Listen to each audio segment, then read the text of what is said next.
Bonjour à tous et bienvenue pour une nouvelle vidéo dans laquelle nous allons parler du projet euh, que mon frère, un ami à moi et moi-même souhaitons mettre au point, souhaitons réaliser. Il s'agit d'une réplique à l'échelle réelle d'une capsule Apollo avec plus de 500 boutons à l'intérieur et tous fonctionnels exactement comme dans la vraie fusée. C'est faisable grâce au simulateur Apollo. Vous avez probablement déjà vu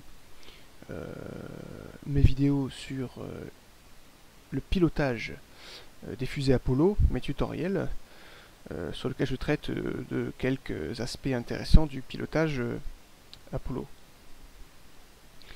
Donc là, je fais cette vidéo pour vous présenter un petit peu la première étape de notre projet qui, je l'espère, se concrétisera sous peu.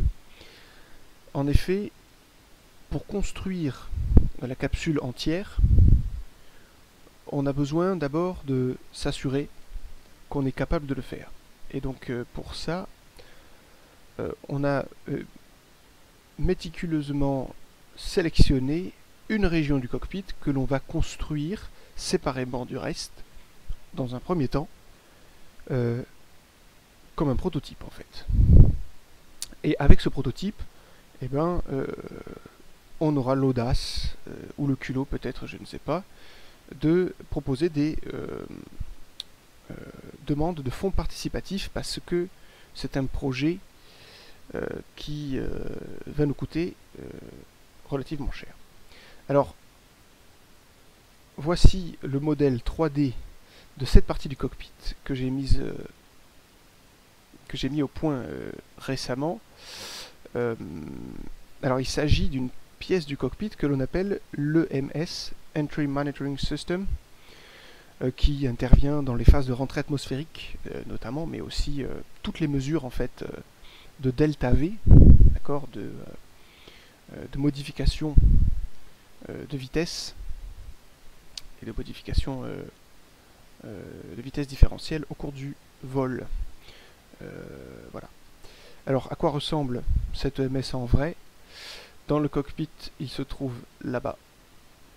D'accord. Et ici, vous en avez un détail. Alors, pourquoi est-ce qu'on fait cette partie du cockpit comme prototype? Eh bien, c'est parce que cette partie du cockpit présente tous les éléments de hardware électronique que l'on va retrouver ailleurs dans le cockpit. Bouton rotatif, switch, éléments rotatifs à aiguille à position variable, des LED ici et ici, un écran. Dans la réalité, ce n'était pas un écran, mais nous, on fera un écran pour cette partie-là. Un bouton à position momentanée et un bouton protégé par un capot. Ainsi que ce sera également l'occasion de tester un petit peu différents éléments de rivetage. Enfin bref. Donc voilà l'élément que l'on veut reproduire pour notre prototype. Donc j'ai passé pas mal de temps à réaliser le modèle 3D parce que en fait on a à peu près rien comme données sur les dimensions des éléments du cockpit. En fait, voilà. Donc j'ai trouvé une petite astuce qui m'a permis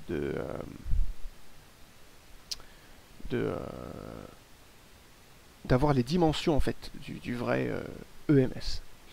Donc le voilà, cet EMS, et maintenant il ne reste plus qu'à l'imprimer. Donc pour ça, on espère que ce sera imprimé avant l'été 2017, auquel cas on achètera par nos propres moyens le matériel électronique à placer à l'intérieur, on testera son fonctionnement, on mettra au point son fonctionnement parce que c'est fait pour fonctionner, et puis dès que c'est fait, et ben, comme je l'ai dit, on proposera aux gens de nous aider à concrétiser ce projet. Pourquoi est-ce qu'on a besoin d'aide? Eh bien c'est tout simplement parce que 3 étudiants isolés voilà, surtout avec les moyens que l'on a, on n'est pas capable par nous-mêmes de soutenir un tel projet financièrement. On a calculé que rien qu'en termes de hardware électronique, le projet s'élevait à 18 000 euros environ, un petit peu plus. Pourquoi ça? Eh bien c'est parce que les éléments du cockpit sont très nombreux, il y a beaucoup de matériel électronique, mais pas uniquement, parce qu'on aurait pu réduire peut-être d'un tiers le coût en prenant, vous savez, bon, du matériel bon marché. Sauf que voilà, on a dressé une liste déjà de tout le matériel électronique dont on a besoin, tous les boutons, tous comptés, on a une liste très précise. Et il s'agit là évidemment de prendre du matériel de très bonne qualité, parce que il est hors de question que ce projet soit bâclé. Le but c'est que ça fonctionne au poil et que qu'on s'y croit. Voilà. Si ça plante toutes les 5 minutes parce qu'on a un bouton qui a rouillé dans l'amas de fil derrière, c'est pas possible. Les joysticks par exemple, qui seront aussi moulés en 3D, la partie électronique du joystick, voilà, on a tapé sur du joystick, vous savez, à application de médecine, joystick extrêmement précis et à durée de vie, je veux dire, illimitée, quoi. Enfin voilà. Pour tout ça, plus de détails concernant la structure, elle sera en bois, mais avec un revêtement synthétique pour certaines parties, imitation métal. Voilà. Ainsi que des parties qui seront entièrement en métal. Probablement qu'on aura toute la façade qui sera en métal. Ça, on l'a pas encore décidé, pour la simple et bonne raison qu'on va faire les choses les unes après les autres et qu'on va d'abord se concentrer sur notre prototype. Dès que le prototype est fait, là, on planifie tout de A à Z et on aura un coût final. Et on pourra donc effectuer notre demande de fonds participatifs. Ça sera quelque chose comme, vous savez, on en voit souvent sur internet pour tout plein de projets, Tipeee, etc. Tous ces trucs là. On n'a pas encore décidé sur quelle plateforme on ferait tout ça.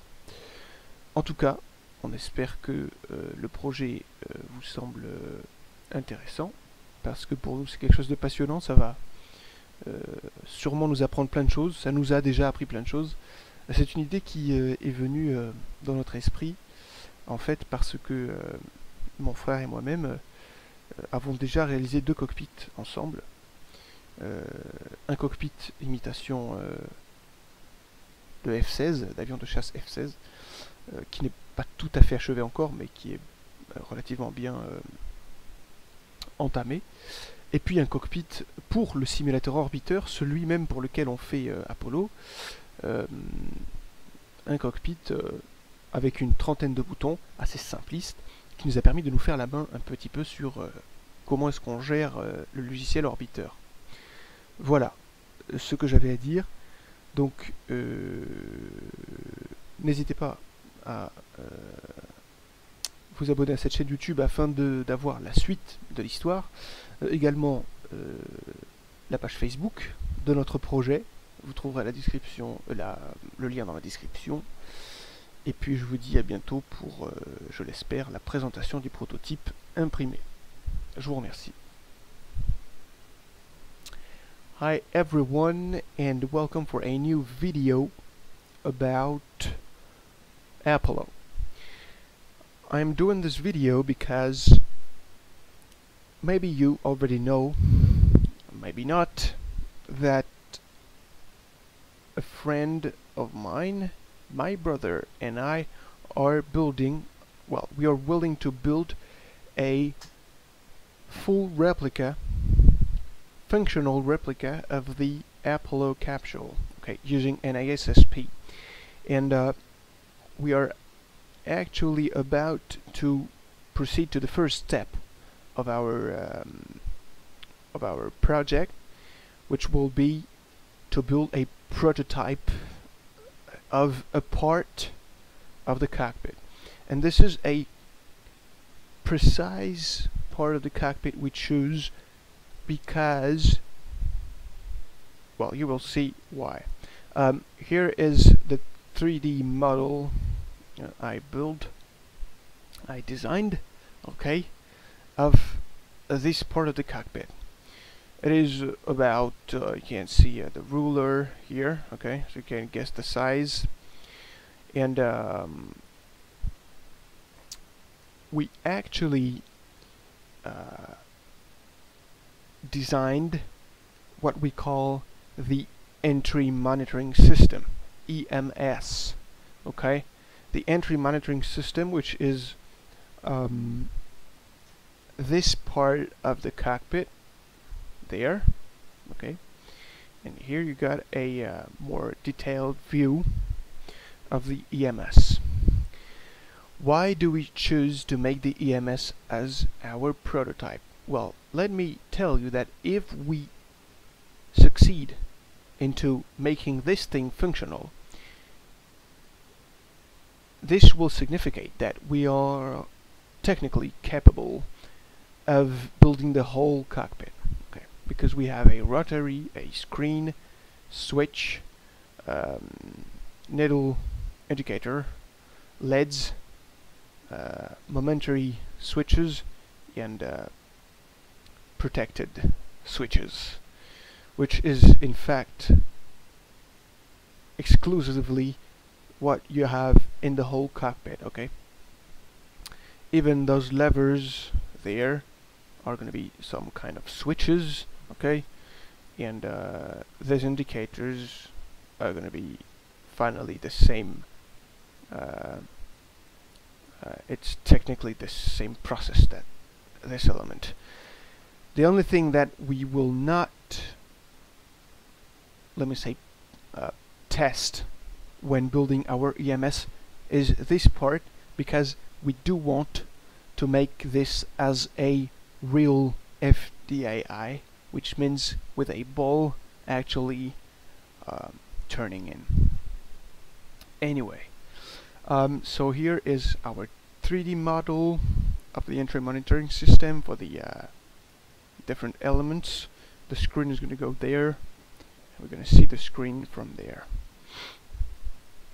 Well, I am showing you this because we are probably going to print, okay, 3D print this element in plastic before July 2017. Okay, this is our plan. I'm very excited.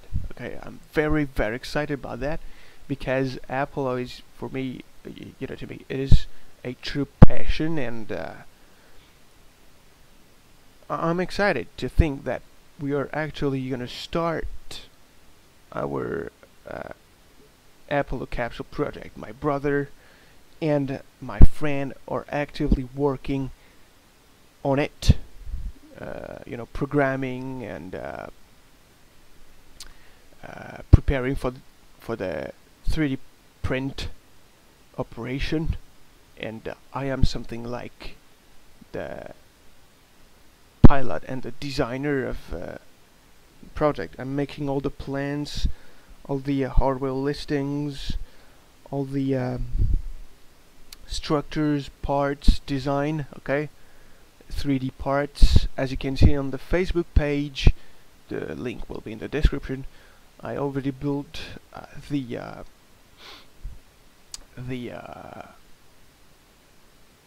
low equipment bay supporting frame.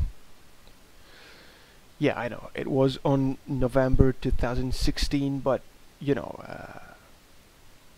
college and everything.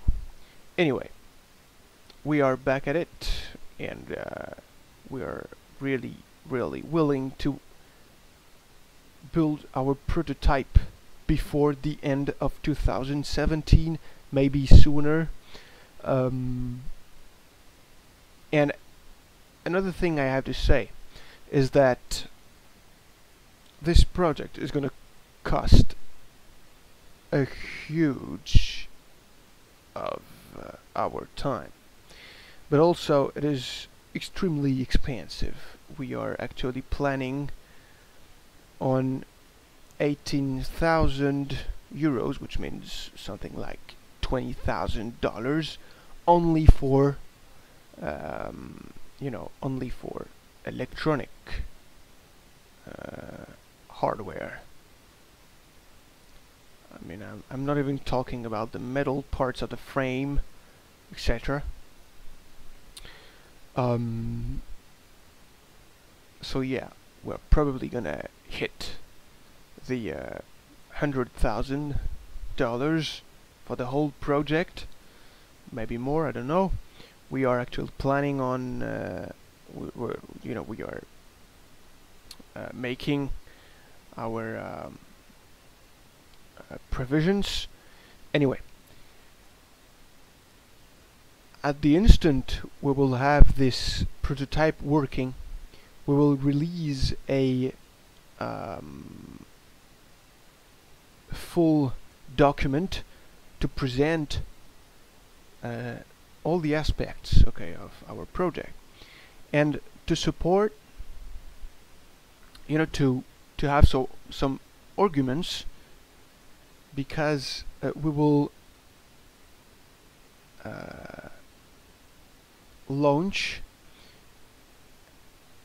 as soon as we have this prototype working, okay, which means that we can technically build the whole cockpit. We will launch a cooperative founding. Okay, I don't know if you say it cooperative founding in English, but anyway, like TP or all those things, Kickstarter or I don't know what, but we did not yet choose the platform on which we will make this demand, but we will need your help, definitely. Okay, so if you're interested into supporting our project, you can just subscribe to the YouTube channel and like the Facebook page, so you will be informed, okay, of the different steps of the project and of the journey, I should say, and stay tuned. Well, thank you, and see you on the next chapter. Thanks.